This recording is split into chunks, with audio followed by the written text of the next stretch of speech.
Ashoka bio classes में आपका एक बार फिर से स्वागत है। आज हम बात करेंगे कुछ ऑब्जेक्टिव ने एक लाइनिंग वाले क्वेश्चन के बारे में जो जीव विज्ञान से संबंधित है। शुरुआत करते हैं कोशिका से। कुछ क्वेश्चन है जिसे बात किया जाए तो जो सबसे छोटी कोशिका होती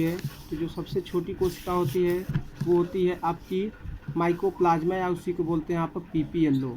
तो शरीर सबसे छोटी कोशिका माइकोप्लाज्मा या पीपीएलओ कहते हैं। यह क्या होता है, एक तरह का प्रोकैरियोटिक कोशिका होता है।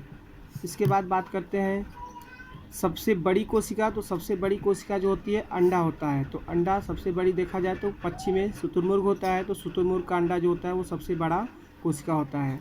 बात करें सबसे बड़ा एक कोशिकीय जीव की, माने जीव हो एक कोशिका का ही हो लेकिन सबसे बड़ा हो, तो वो क्या है, एस्टोब्यूलेरिया। ये जो होती है एस्टोब्यूलेरिया, ये एक सबसे बड़ी एक कोशिकीय जीव है। बात करते हैं अगला। तो केंद्रक जो होता है आपको सबको पता होगा, कोशिका प्रोकैरियोटिक में तो केंद्रक जो होता ही नहीं है, लेकिन यूकैरियोटिक में केंद्रक होता है।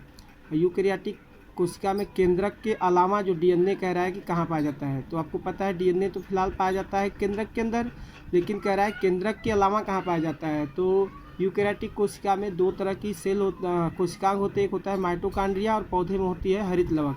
तो ये माइटोकॉन्ड्रिया और हरित लवक जो होता है, इन दोनों में भी क्या होता है, कोशिकांग डीएनए पाए जाते हैं। दोनों कोशिकांग से माइटोकॉन्ड्रिया हरित लवक, इन दोनों में भी क्या पाया जाता है, डीएनए पाया जाता है।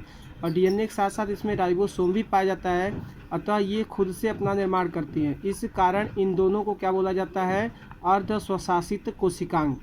हरित लवक जो होता है पौधे में भोजन निर्माण का भी काम करता है, इसलिए इसको कोशिका का रसोई घर भी बोला जाता है। यानी हरित लवक को कोशिका का रसोई घर भी कहा जाता है। इसी तरह से माइटोकॉन्ड्रिया जो होता है, माइटोकॉन्ड्रिया ऊर्जा देने का काम करता है, यानी श्वसन के फलस्वरूप ऊर्जा उत्पन्न करता है। इसी कारण माइटोकॉन्ड्रिया क्या बोलते हैं, कोशिका का ऊर्जा घर। नेक्स्ट क्वेश्चन देखते हैं, पौधे की कोशिका और जंतु कोशिका में मुख्य अंतर क्या होता है। तो कोशिका में, पौधे कोशिका और जंतु कोशिका में अंतर तो बहुत सारे हैं, लेकिन मुख्य मेन अंतर जो होता है, पौधे की कोशिका में कोशिका भित्ति पाई जाती है। ये कोशिका भित्ति जो होती है मुख्यतः सेलुलोज की ही बनी होती है और जो जंतु कोशिका में नहीं पाई जाती है। तो पौधे कोशिका और जंतु कोशिका में मेन अंतर क्या है कि पौधे कोशिका में कोशिका भित्ति होती है जो किसकी बनी होती है, सेलुलोज की। नेक्स्ट क्वेश्चन की बात करते हैं, जीवाणु कोशिका में मुख्य डीएनए के अलावा उपस्थित वलयाकार डीएनए को क्या बोलते हैं। तो देखा जाए तो जो जीवाणु होता है, जीवाणु की जो कोशिका होती है उसमें केंद्रक नहीं होता है, तो केंद्रकाभ नाम से, जिसको न्यूक्लियोपोर भी, जीनोपोर के नाम से भी जानते हैं, न्यूक्लियाइड के नाम से भी जानते हैं। इस बार टीजीटी में पूछा गया था कि जो बैक्टीरिया जीवाणु होता है तो उसमें जो अनुवांशिक पदार्थ होता है किस रूप में होता है, तो ऑप्शन वहाँ पे दिया था क्या, जीनोफोर। तो जीनोफोर के नाम से भी जानते हैं। तो कह रहा है कि वो उसकी बात नहीं कर रहा है कि जीनोफोर या केंद्रकाभ, कह रहा है कि उस जो मुख्य डीएनए तो केंद्रकाभ हो गया, उसके अलावा एक और डीएनए होता है जो गोला होता है, उसका नाम पूछ रहा है। तो वो होता है प्लाज्मिड। प्लाज्मिड को ही जेनेटिक इंजीनियरिंग जो जीन अभियांत्रिकी होता है उसमें क्लोनिंग वेक्टर, यानी कि क्लोनिंग वेक्टर माने क्लोनिंग संवाहक भी बोलते हैं इसी को हिंदी में। तो ये जो होता है इसमें किसी भी अन्य दूसरे जीव का जीन डालकर इसके द्वारा संख्या को बढ़वाते हैं, यानी कि इसमें डुप्लीकेशन के गुण होते हैं, यानी कि संख्या बढ़ाने की क्षमता होती है प्लाज्मिड में। तो जो जीवाणु होते हैं, जीवाणु में मुख्य डीएनए के अलावा जो दूसरा डीएनए होता है वलयाकार, उसको बोलते हैं आपको प्लाज्मिड। नेक्स्ट क्वेश्चन की बात करते हैं, प्रोटीन संश्लेषण में मुख्य भूमिका निभाने वाला कोशिकांग। तो प्रोटीन संश्लेषण जो होता है आपको पता है कि किसमें होता है, राइबोसोम, क्योंकि राइबोसोम को क्या बोलते हैं, प्रोटीन की फैक्ट्री। लेकिन इसके अलावा जो अंतःद्रव्य जालिका होती है, आपको पता होगा कि अंतःद्रव्य जालिका दो प्रकार की होती है, एक होती है चिकनी अंतःद्रव्य जालिका, एक खुरदरी। खुरदरी वाले को, जिसपे राइबोसोम के कण होते हैं, उसी बोलते हैं आप खुरदरी। तो राइबोसोम वहाँ भी है अंतःद्रव्य जालिका पे, जिसको बोलते हैं खुरदरी या रफ इंडोप्लाज्मिक रेटिकुलम, या शॉर्टकट में कहा जाए तो RER। इसमें भी क्या होता है, राइबोसोम पाया जाता है अंतःद्रव्य जालिका पर, तो ये भी प्रोटीन संश्लेषण का काम करती है। तो इस तरह से प्रोटीन संश्लेषण में दो कोशिकांग भूमिका निभा रहे हैं, एक है अंतःद्रव्य जालिका, दूसरा होता है राइबोसोम। नेक्स्ट क्वेश्चन की बात करें तो किस कोशिकांग को एटम बम या आत्मघाती थैली या इसी को सुसाइड बैग बोलते हैं। तो जो लैन का यानी लाइसोसोम जो होता है, लाइसोसोम को ही बोलते हैं सुसाइड बैग, क्योंकि ये कोशिका के अंदर जब अपघटित होती है तो ये तो खुद खत्म होती है और पूरी कोशिका को भी नष्ट कर देती है, तो इसलिए इसको बोलते हैं सुसाइड बैग या आत्मघाती थैली।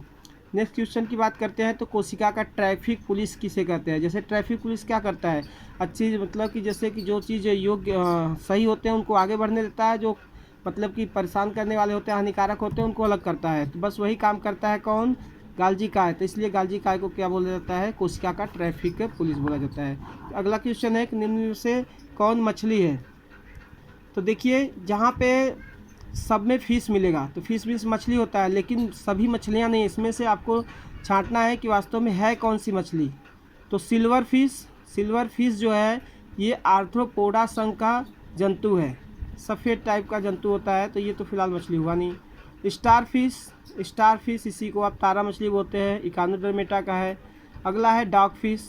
तो डॉग फिश जो होता है यही जो है आपका वास्तविक मछली है। तो इस तरह से डॉग फिश क्या हो गया, वास्तविक मछली हो गया। नेक्स्ट है जंतुओं में खुर, सींग, ऐसे ही मानव में जो होते हैं बाल, नाखून, ये सब जो बनते हैं तो किसके बने होते हैं, तो ये बनते हैं केराटिन के। ये क्या होता है, केराटिन एक तरह का प्रोटीन होता है, उसी प्रोटीन से ये बने होते हैं, खुर, सींग, बाल, नाखून। कह रहा है निम्न में से कौन सी मछली है, माने वास्तविक मछली कौन सी है। देखिए इसमें सब में समुद्री आ रहा है, इसमें देखना है आपको मतलब कि कौन सी वास्तविक मछली है। तो समुद्री खीरा ये तो होगा नहीं, समुद्री गाय ये भी नहीं होता है, समुद्री घोड़ा हाँ इसी को बोलते हैं यहाँ पे हिप्पोकैम्पस ये जो होता है इसी हिप्पोकैम्पस को ही बोलते हैं यहाँ पर। वास्तव में ये मछली है जिसका चेहरा जो होता है घोड़े जैसा दिखता है, तो इसीलिए समुद्री घोड़ा कहा गया है, इसको हिप्पोकैम्पस के नाम से भी जाते हैं। तो इस तरह से समुद्री घोड़ा जो है वास्तविक मछली है। वीडियो देखने के लिए धन्यवाद। लाइक, सब्सक्राइब और शेयर जरूर कीजिएगा।